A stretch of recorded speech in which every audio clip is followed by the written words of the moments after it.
ಕೆಲವರು ಅನುಮಾನ ವ್ಯಕ್ತಪಡಿಸ್ತಾ ಇದ್ದಾರೆ. ಅದು ಎನ್ಕೌಂಟರ್ ಮೇಲೆ ಬೇಕು, ಅದೊಂದು ರೀತಿಯಲ್ಲಿ ಕೊಲೆ ಮೈನ್ ಸ್ಟ್ರೀಮ್ಗೆ ತರಬಹುದಿತ್ತು. ಬಂಧಿಸಬಹುದಾದಂಥ ಸಂದರ್ಭದಲ್ಲಿ ಎನ್ಕೌಂಟರ್ ಹತ್ಯೆ ಮಾಡಿದ್ದಾರೆ. ನೋಡಿ, ಅವರು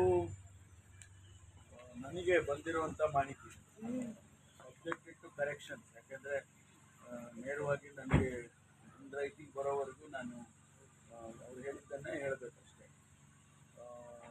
ಅವನು was carrying A deadly weapon, automatic machine gun ಮಾದರಿ ಡ್ರೋನೆಲ್ಲ ಕ್ಯಾರಿ ಮಾಡ್ತಾರೆ. ಇವ್ರೇನಾದರೂ ಶೂಟ್ ಮಾಡ್ತೇ ನಮ್ಮವ್ರಿಗೆಲ್ಲ ಫೈರ್ ಮಾಡೋರು. ಅದರಿಂದ ಫಸ್ಟ್ ಸೈಟಲ್ಲೇ ಅವರು ಮಾಡಿದ್ದಾರೆ ಅಂತ ಹೇಳಿ ಅದರಿಂದ ಅನುಮಾನ ವ್ಯಕ್ತಪಡಿಸಿ 60ಕ್ಕೂ ಹೆಚ್ಚು ಕೇಸ್ಗಳಿದೆ ಅವ್ರನ್ನ, ಮತ್ತು ಇನ್ಕ್ಲೂಡಿಂಗ್ ಮರ್ಡರ್ಗಳು. ಅದೆಲ್ಲ ಇದ್ದಾಗ ಯಾರು ಚಾನ್ಸಸ್ ತಗೊಳ್ಳೋಕೆ ಕಷ್ಟ ಆಗುತ್ತೆ. ಅದರಿಂದ ಎನ್ಕೌಂಟರ್ ಮಾಡಬೇಕಾಗಿದೆ ಅಂತ ಹೇಳಿ ಅವರು ಹೇಳಿದ್ದಾರೆ. ಫರ್ದರ್ ಡೀಟೇಲ್ಸು ನಾನು ಅವರೆಲ್ಲ ಬಂದು ರೈಟಿಂಗಲ್ಲಿ ಡಿಪಾರ್ಟ್ಮೆಂಟಿಂದ ಬಂದು ನಾನು ಶೇರ್ ಮಾಡ್ಕೊಳ್ತೀನಿ. ನಮಗೆ ಒಂದು ಮಾತು, ಸರ್ಕಾರ ನಮಗೆ ಬಂದ ಮೇಲೆ ನಕ್ಸಲ್ ಆ್ಯಕ್ಟಿವಿಟಿ ಜಾಸ್ತಿ ಆಯಿತು ಅಂತೇಳಿ ನಾನು ಸುನೀಲ್ ಕುಮಾರ್ ಅವರು ಹೇಳಿದ್ದಾರೆ. ಅವ್ರದ್ದೇ ಏರಿಯಾ ಕಾರ್ಕಳ ಹೆಡ್ರಿ ಅದೆಲ್ಲ ಅವ್ರದ್ದೇ ಏರಿಯಾಕ್ಕೆ ಬರುತ್ತೆ. ANF ಅಲ್ಲೇ ಹೆಡ್ ಕ್ವಾರ್ಟರ್ಸ್ ಇದೆ.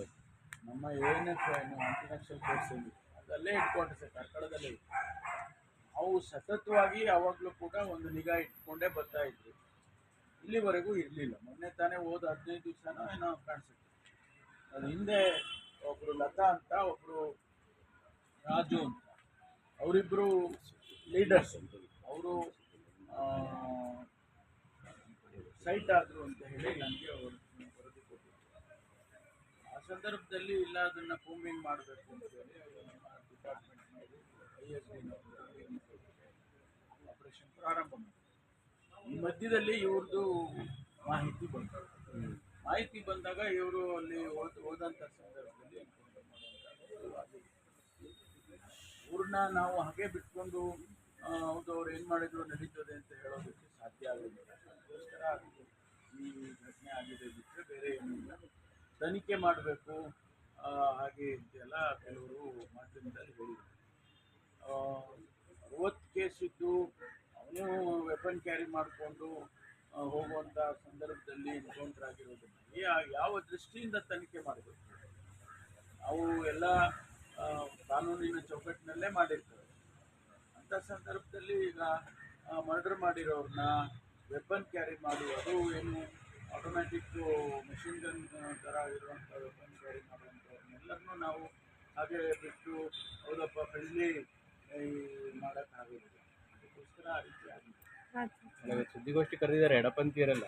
ಸಿದ್ದರಾಮಯ್ಯನವ್ರಿಗೂ ಅಂದರೆ BJPಗೂ ಕಾಂಗ್ರೆಸ್ಸಿಗೂ ಏನು ವ್ಯತ್ಯಾಸನೇ ಇಲ್ಲ ಅಂತ ಈ ಎನ್ಕೌಂಟರ್ ಇಟ್ಕೊಂಡು BJP ಪ್ರಶ್ನೆ ಬರಲಿಲ್ಲ. ಇಲ್ಲಿ ಸೇಫ್ಟಿ ಪ್ರಶ್ನೆ ಮತ್ತು ಯಾವ ಉದ್ದೇಶಕ್ಕಾಗಿ ಅವರು ನಕ್ಸಲಿಸಮ್ ಹೋಗಿದ್ದಾರೆ ಅದು ಮುಖ್ಯ ಅಲ್ವಾ. ಹಾಗಾಗಿ ನಾವು ನಮ್ಮ ಅವ್ರನ್ನ ಕೇಳಿದ್ದಾರೆ ಸರೆಂಡರ್ ಆಗಿ ಅಂತ. ಅವರ ರಿಲೇಟಿವ್ಸು ಕೂಡ ನೀವು ಬಿಟ್ಬಿಡಿಯಪ್ಪ ಇದನ್ನೆಲ್ಲ ಸರೆಂಡರ್ ಆಗಿ ಅಂತಲೂ ಕೂಡ ಕೇಳಿದ್ದಾರೆ, ಪತ್ರನೂ ಬರೆದಿದ್ದಾರೆ. ಆದರೆ ಅವು ಯಾವುದನ್ನು ಕೇಳಿಲ್ಲ. ಅದರಿಂದ ಈ ಘಟನೆ ನಡೆದಿದೆ. ಈಗ BPL ಸಂಬಂಧಪಟ್ಟಂತೆ ಗೊಂದಲ ಜಾಸ್ತಿ ಆಗ್ತಿದೆ. ಜನಗಳಿಗೆ ಮನವರಿಕೆ ಮಾಡುವಂಥ ಪ್ರಯತ್ನ ಸರ್ಕಾರದಿಂದ ಆಗ್ತಾ ಇಲ್ಲ ಅಂತ. ಅಲ್ಲ, ಈಗಾಗಲೇ DC ಗಳಿಗೆ ಎಲ್ಲ ತಿಳಿಸಿದ್ದಾರೆ. ಸರ್ಕಾರದಿಂದ DC ಗಳಿಗೆ ಯಾವ ಉದ್ದೇಶಕ್ಕೋಸ್ಕರ ಮತ್ತು ಯಾವ ಮಾನದಂಡ ಇಟ್ಕೊಂಡು ಈ ಕಾರ್ಡ್ಸ್ಗಳನ್ನು ತೆಗೆಯೋದಕ್ಕೆ ಅಥವಾ ಕರೆಕ್ಷನ್ಸ್ ಮಾಡೋದಕ್ಕೆ ಹೊರಟಿದ್ದಾರೆ ಅನ್ನೋದು. ಕೆಲವ್ರನ್ನ APLಗೆ ತಂದಿದ್ದಾರೆ. ಕೆಲವರು ತಪ್ಪುಗಳಾಗಿದ್ದು ಮುಖ್ಯಮಂತ್ರಿಗಳು ಕೂಡ ಹೇಳಿದ್ದಾರೆ. ಎಲ್ಲಾದರೂ ಒಂದು ವೇಳೆ ತಪ್ಪಾಗಿ ಏನಾದರೂ ನೀವು ಮಾಹಿತಿಗಳನ್ನು ಗ್ರಹಿಸ್ಕೊಂಡು ಅವ್ರು ಕ್ಯಾನ್ಸಲ್ ಮಾಡಿದರೆ ಅದನ್ನು ರೆಸ್ಟೋರ್ ಮಾಡಿ ಅಂತ ಹೇಳಿದ್ರು, ಸರಿ ಮಾಡಿಸಿ ಅಂಥದ್ದನ್ನ ಮಾಡ್ತಾರೆ. ಸರಿ ಮಾಡಕ್ಕೆ ಇವರೇ ಓಡಾಡಬೇಕಲ್ಲ. ಅಲ್ಲ, ಅನರ್ಹರು ತೆಗೆಯೋದು ಸರಿಯಾದ ನಿರ್ಧಾರ ಸರ್. ಇದನ್ನು ಅಧಿಕೃತವಾಗಿ ಮಿನಿಸ್ಟ್ರು ಕರೆದು ಹೇಳಿ ಇಂತಿಷ್ಟು ಅನರ್ಹ ಇದ್ದಾವೆ ಅಂತೇಳಿ ಹೇಳಿ ನಾವು ಇವತ್ತಿನಿಂದ ರದ್ದು ಮಾಡ್ಲಿಕ್ಕೆ ಶುರು ಮಾಡ್ತೀವಿ ಅಂತ ಈ ಥರ ಪ್ರೋಸೆಸ್ಸೇ ಆಗಲಿಲ್ಲ. ಯಾರು ಅಕ್ಕಿ ತಗೊಳಕ್ಕೆ ಹೋಗಿದ್ದಾರೆ ಅವಾಗ ಗೊತ್ತಾಗಿದೆ ಕಾರ್ಡ್ ರದ್ದಾಗಿದೆ ಅಂತ. ಅದು ಗೊಂದಲ ಆಗಿರುವಂಥದ್ದು. ಈಗ ಇಲ್ಲ, ಅವರು ತೀರ್ಮಾನ ತಗೊಂಡು BDಗಳಿಗೆಲ್ಲ ತಿಳಿಸ್ಕೊಂಡು ಮಾಡಿದ್ದಾರೆ. ಜನಗಳಿಗೆ ಮಾಹಿತಿ ಕೊಡೋದ್ರಲ್ಲಿ ಏನಾದರೂ ಒಂದಿಷ್ಟು ತಪ್ಪುಗಳಾಗಿರ್ಬೋದು ಅಥವಾ ವಿಳಂಬ ಆಗಿರ್ಬೋದು.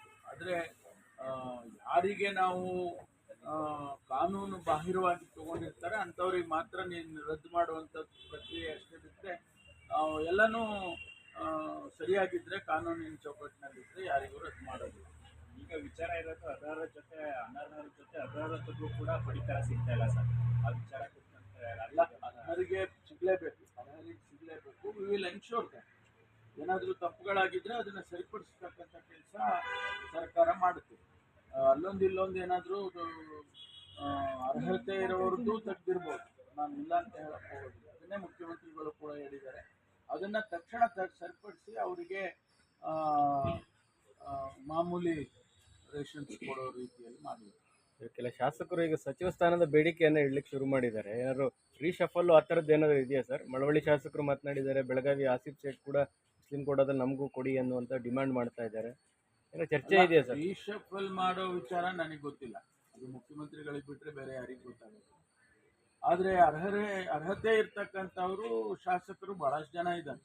ಅವ್ರು ಕೇಳೋದ್ರಲ್ಲಿ ತಪ್ಪೇನಿಲ್ಲ. ಅವರು 3 ಸಾರಿ ಎಲೆಕ್ಟ್ ಆಗಿರ್ತಾರೆ, ಅವ್ರಿಗೂ ಅರ್ಹತೆ ಇದೆ, ಸಾಮರ್ಥ್ಯ ಇದೆ, ನಮಗೂ ಅವಕಾಶ ಕೊಡಿ ಅಂತ ಕೇಳೋದ್ರಲ್ಲಿ ತಪ್ಪೇನಿಲ್ಲ. ಆದರೆ ಯಾವಾಗ ರಿಷಫಲ್ ಮಾಡ್ತಾರೆ ಅದು ಮುಖ್ಯಮಂತ್ರಿಗಳಿಗೆ ಅಷ್ಟೇ ಗೊತ್ತಿಲ್ಲ, ನಮ್ಗೆ ಯಾರಿಗೂ ಗೊತ್ತಿಲ್ಲ. CM ದೆಹಲಿಗೆ ಹೋಗ್ತಾ ಇದ್ದಾರೆ ಸರ್.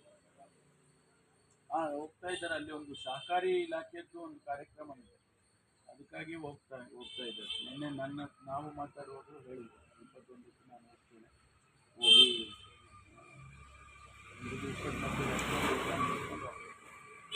ಲೋಕಾಯುಕ್ತ ಕಚೇರಿ ಅವರು ಬಾಂಬೆಯಿಂದ ನೋಟಿಸ್ ಕೊಡದೇ ಇದ್ರು ಕೂಡ ನಿನ್ನೆ ರಾತ್ರಿ ಹೋಗಿ ಬಂದಿದ್ರು.